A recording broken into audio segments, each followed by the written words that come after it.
I think at this point, everybody knows what BJJ Fanatics is. Gary, do you know what BJJ Fanatics is? Yeah, I think if you're involved in this world at all, you know what BJJ Fanatics is. Just checking if you haven't been on the rock. I mean, if it's your second, third time on the mats, you probably don't know. But after that, I'm sure stuff is filtering into you. But listen, so in November, I had privilege to work with those guys. The Gravity is Your Friend is out there available. But recently, I flew back to Boston to shoot two more. So those will be coming out very soon. If you're searching for my name on BJJ Fanatics, there's only one. Then a couple more are coming down the pipe. Keep your ears and eyes open as the things unfold. Yeah, bjjfanatics.com. Check them out. Awesome videos. Hey, I'm wondering, do you have a place where we could go to ask all those questions that always come up in jiu-jitsu? You are lucky. You are very, very lucky. Ask a Black Belt on all podcast platforms, plus our YouTube channel. What I do is essentially I collect questions that you might have and the questions that I've had for all this time being on the mat and record them as a short individual episodes, about 3-4 minutes long, and just put them out there several times a week. So make sure you go, you follow, and tune in. Yeah, absolutely. Check it out. Subscribe, download, all that stuff, and get those answers to the questions you've always wanted to ask.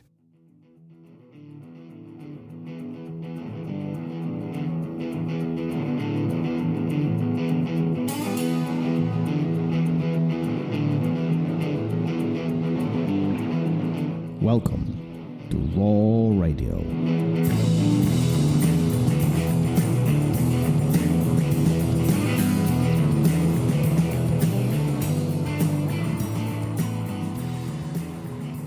We are live. Here we go again. I just heard that you're changing titles on all our freaking episodes. What are you doing? Well, sometimes I don't. This is why nobody's listening to us. That's why? That's why. Sure. Yeah, it's the titles. Stop moving around in your chair. It makes too much noise. Squeak, squeak, yeah, it's those clicks. I can't get rid of them because my mic picks it up too. And this show is going places. Yep. This show is going places. There are places. There are plenty of them. Ups, Speaking of places. Yeah. Well, before we get to the places and cult-like mentality, or we'll talk about cult, controversial in jiu-jitsu, but McDojoLife, Rob, was this the craziest episode that we've done? It has to be because you swore twice. At least twice. It might have been 3 times. I was still so shocked by the second one that I don't know if a third one slipped in. And it was the first time anybody pulled a gun on the podcast. The only way it would have been better is if he was in the studio with us and he pulled it. No. Yes. This would not be better. That would have been better. That would not be. You would have been better. You would see dust and that would be gone. I don't know gun disarming techniques like what's his name. But anyway, Dust, Dale, whatever. Yeah. First of all, you need to watch this on YouTube. Yeah, that's because the Glock comes out. There's, and I didn't look at you, but I want to see your face, and it could be stone cold, but I just want to see if there's something that in your eyes or the way your mouth moves, maybe your ears go back or something. I don't know. We'll see. If coincidentally we lose footage for that episode, the video footage, it'd be awful. You know why? No, leave it in there. But I think Rob. So there's 2, and Rob talks about it. There's 2 ways people know him. One is, and they're both McDojoLife, but one is Instagram, where it's the funny videos or the silly ones, and some of them are kind of rough because people get hurt. But then there's the YouTube side of things where he goes a little more in depth on certain people and people who have had criminal activity and things like that. So I think he does a really great service to the martial arts community. But one of the things, that obviously he talks about a lot is like, are you in a cult? Is your martial art a cult? Is your instructor a cult leader? All that type of stuff. And, it was very interesting. And, people often joke that jiu-jitsu is a cult, probably because you get so wrapped up inside of it. Mm-hmm. But is it? Can it be? Have you seen it? You've been around a lot longer than I have. I mean, can it? Yeah, I think absolutely. I think anytime when we deal with a group of people with the same cause, this could turn into cult-like mentality, whether it's jiu-jitsu, checkers, or CrossFit, or religion. Yeah. Well, you guys, I mean, I've heard stories about people that you know in your past that have made it like almost a cult-like place where they're the only ones who can show you things. They're the only ones who, everybody else is jiu-jitsu is garbage and you can only train my way and how dare you go any place. And I'm not talking about like the Creonch thing, that old world stuff. I'm talking about modern day where people are like, you can't go anywhere else because, they don't know what they're doing. Only I know what's going on and the right way to train.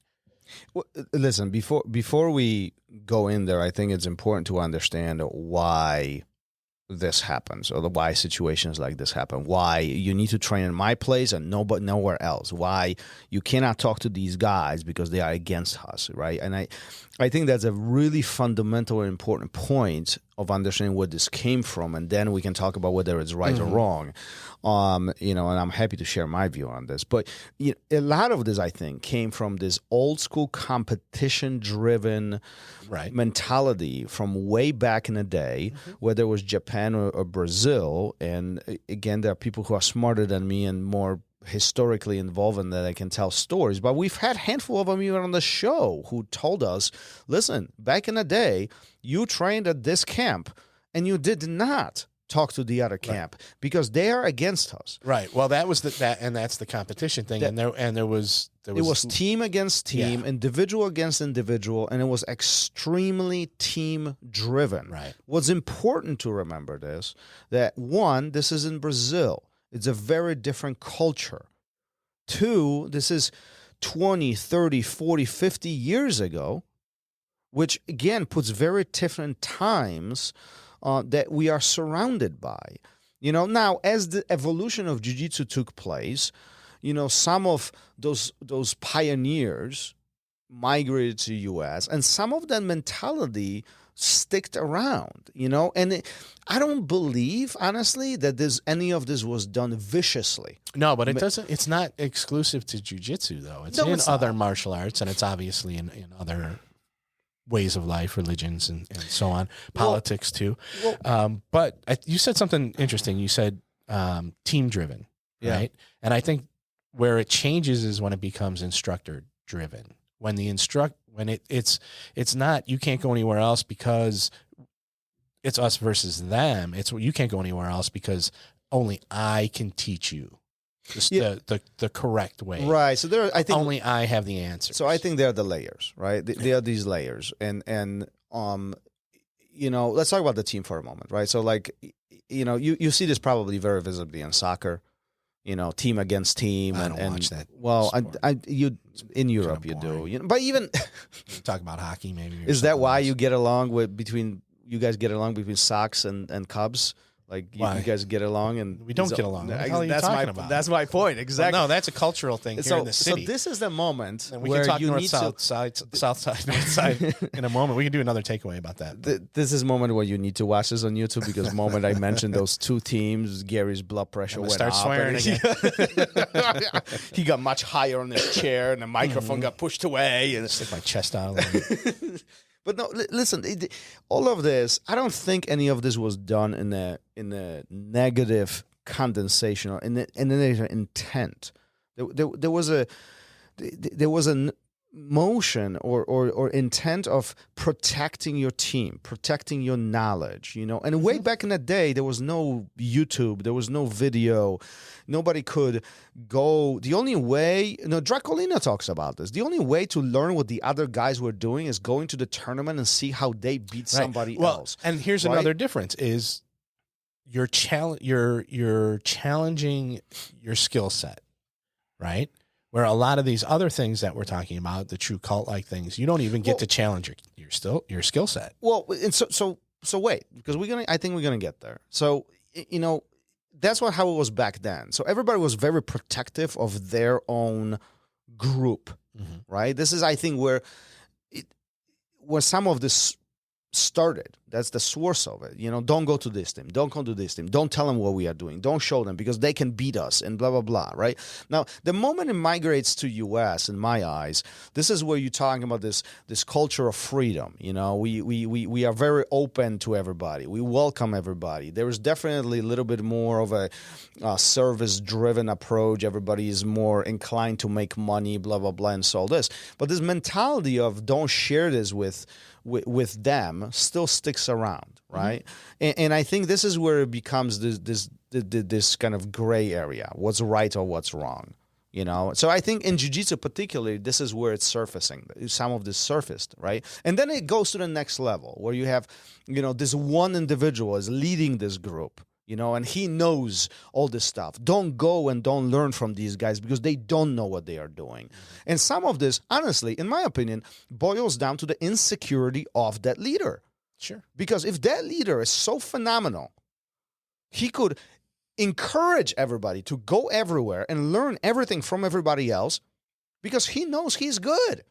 But yet, why are you stopping them? Well, that's so... Right? This is that cult-like mentality. This is where we are getting into this. Well, now we're talking about intent, too, right? Exactly. What's your intent as an instructor? Exactly. Is it to have followers and members dedicated only to you? To you, or do you want people to get better at what you do? And that is a huge difference. Yes. And unfortunately, it's still available in jiu-jitsu. Mm-hmm. And again, this goes beyond jiu-jitsu, going to other sports, other activities, other areas of our life, but I think fundamentally it comes to the very similar concept of one individual, a group of individuals trying to control other group with a vicious intent to have some kind of manipulation power to achieve a certain goal of whatever that is.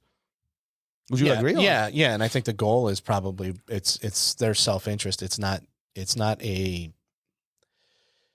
it's not a championship or a goal that benefits the followers or the people that are, not as high in the hierarchy, whatever.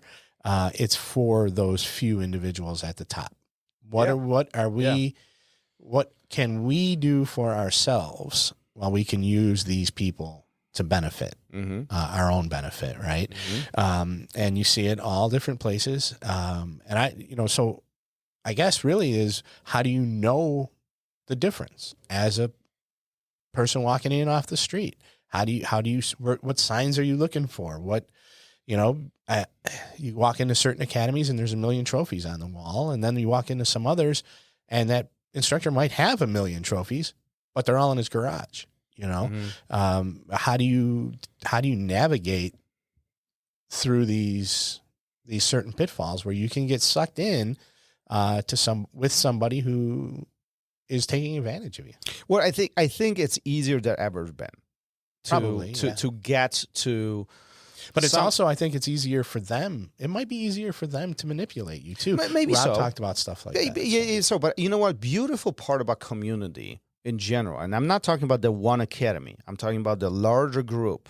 The group of academies or just jiu-jitsu community in general is the fact that we are very transparent and we all pretty much know each other. It's like the jiu-jitsu t-shirt effect at the airport. You see a guy that you've never seen and he has a jiu-jitsu t-shirt, you nod to him, and then 2 minutes later you're talking. 3 minutes later you're BFFs, and 4 minutes later you're doing Baron Bolo at the airport in the middle of the floor. Okay. but the point is that if you are the one who is concerned about this, whether you are going into an academy looking for a place for yourself, or you find yourself in a place where it feels like things are not right, there's few things I think that you can do. One, you need to ask questions, right? If something doesn't feel right, likely it's not right. What do they say? If it walks like a dog, quacks like a dog, and whatever. I don't know what that's saying. I'm just waiting for you. I was hoping you were going to butcher it. But it's probably a duck. Probably a duck, right? So it's like you got to look at it from that perspective. If something is off and it feels off, is at least a point where you should be asking questions, right? So first, I would talk to the instructors. Have a candid conversation. This is what bothers me, or what is your perspective on this? Do you mind if I train in multiple locations? Right. Do you mind if I do this? And I'll be honest, some will say, No, I do not. I encourage you to go and train in multiple locations. Get some knowledge, come back and teach me. But there are some who will tell you, no, I actually do mind. I do mind that you're a part of this team, and I don't want you to go anywhere else. We put a lot of effort into keeping this team what it is, and I prefer that you don't. Yeah, and I think if it's also, especially if you're like a hobbyist and they're approaching you with like that. Well, I think we should let people judge for what it is, right? But I think that's a warning sign, though. Well, but it's something to think about. Does that fit you or it doesn't fit you? And there's few layers. I mean, it's not hard to run a background check on anybody today. It doesn't. It costs $20. There's plenty of websites who can run a criminal criminal background on anybody you want, right? I mean, that's fully feasible. And instructors or staff of the academy should make that easier for the clients if that request comes along. If you got nothing to hide, what are you going to hide? Now, listen, let's talk about the flip side. Like the instructors are put in a spot where there's a lot of spotlight on instructors right now, especially some of the recent things that have been going on in jiu-jitsu with, it is hard. So by resisting some of these questions, we're putting ourselves in a worse spot. This is where you should be even more open-minded about this, right? This is the place. I love to have you here. I'm going to pivot this slightly different from this dark negative thing into, damn it, I don't know what I want to say. Okay, well, I think it's, so completely here we go. out. I'll save you. So you need to, a lot of times I think people need to recognize, instructors and students, that there's a service being provided and you're paying for that service. And because they don't owe you anything other than that monthly bill, if they're coming to your classes, if they're a member at your academy, that's all they really owe you. And Rob said something that was pretty funny, was like, you don't walk into Walmart and somebody at Walmart is like, I saw you at Target the other day. What were you doing at Target? And I think it wasn't me. It wasn't. I think it applies. I think it applies. And listen, it's a very fine line, because we can't treat jiu-jitsu academies as business only. We can't, because we develop relationships. There's bond that's being created because of what we do. There are friendships created. Sure. Some of them are stronger than others. We can't treat this, and I think Bradley Estima was talking about this. We can't treat it like only a business. We can't treat it like this is a team and there's no business. These two overlap, right? So it's like you have this operational component, which is the business, billing, and memberships and all the other stuff. You have this function of what we actually do, right? We do jiu-jitsu, we want to learn, and so on. And there's this third component of community. And those three circles overlap. The moment one of those three circles fails, the whole thing collapses. It cannot exist on their own. It cannot be business and cultural if we don't do jiu-jitsu. It won't. It cannot be, we'll have community and we'll do jiu-jitsu and nobody's paying any memberships. It doesn't. These are the three components, and there's a very gray line, a lot of gray in between them. They overlap each other. The successful academies will find the recipe where the students do pay tuition because it's necessary. That instructors and staff and the building needs to get paid for. That's an important part. At the same time, we do learn jiu-jitsu, quality jiu-jitsu. At the same time, there is a community factor associated with all of this, and all of this exists in this cohesive team, right? What comes to my mind is what Steve Cohen was talking about way back a year ago when we had him on the show. And go back to that episode. I don't know which number it is. I can look it up in a moment. But he talked about instructors not being ready to teach the student what student needs. And what I mean by this is we have a, let's say, teen student. An instructor is putting a lot of effort into that teen student. The teen student grows up and goes to adult program, and then as life goes on, they put a lot of effort into the student, and then at some point, that student wants to move on to different academy. Right. Because the goal changed. Yes. Their location changed. Their focus changed. Maybe their objectives have changed. And then this instructor gets into this insecurity mode when they say, no, you can't leave. I invested I invested 5 or 7 years of my life into you. You cannot leave right now. And these are the gray areas. This is the very dangerous zone where we are in. Because ultimately, that student doesn't really owe much to the instructor besides the fact that they might have a relationship. Mm-hmm. The student has paid the tuition for the service that they have received. Now, from a flip side, it's not easy when student leaves the academy. It's not. I have a hard time with it every single time. But I also realize that I can't stop them from leaving. Mm-hmm. I can't. This is their life, their decision. And in my personal mind, as long as they continue training jiu-jitsu, this is where I succeeded. If they continue that path. Right. I personally always get upset when they stop training. That is a hard one for me. Mm-hmm. But if they continue training, especially if they move, their life changed, this is where you pass the baton. Where are you going to go train? Mm-hmm. Here. Let me contact that instructor. Let me have that handshake with them. Let me pass that on. Because my job ended. And I'm pivoting into slightly different topics here, but I always feel that people in our life are for a reason, for a season, for a lifetime. Mm-hmm. And that also comes to me as an instructor. I'm in people's lives for a season, for a reason, or for a lifetime. Right. And I Sooner think identify which one it is. Yes. And that's up to the individual. And if the individual identifies it and for whatever reason needs to make a change and that person says, no, you can't. Well, then now you're probably, they don't have your best interests at heart. Steve was number 21, way back in October 2020. Wow, that's 60 episodes ago. Yeah. Wow. Jeez. Listen to that episode because he talks about it quite interesting. It's not necessarily about cult-like mentality, but he definitely talks about coaching and passing on the students coming and leaving. It's almost the flip side of the crayon. Correct. Right? Correct. It's the opposite look at it. It's like, hey, you should be aware that you can only take this person so far. So far. Right. And, you're great at what you do. Mm-hmm. They need something else. And if you can't admit to yourself that you can't give it to them, well, then you're doing them a disservice. Yeah. If you tell them you're the only one who can do it, well, then now we're moving more into what we started talking about. And let's make this clear. There's nothing wrong, absolutely, with being part of the team.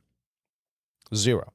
No. It's the intent being loyal to that it matter. And stuff, yeah. You should be loyal to your team. You should help your team. There are some teams who have specific requirements, like specific gis, specific colors, specific functions that have to, specific processes, specific culture within the academy. They have special routines and all that. All that is part of the team.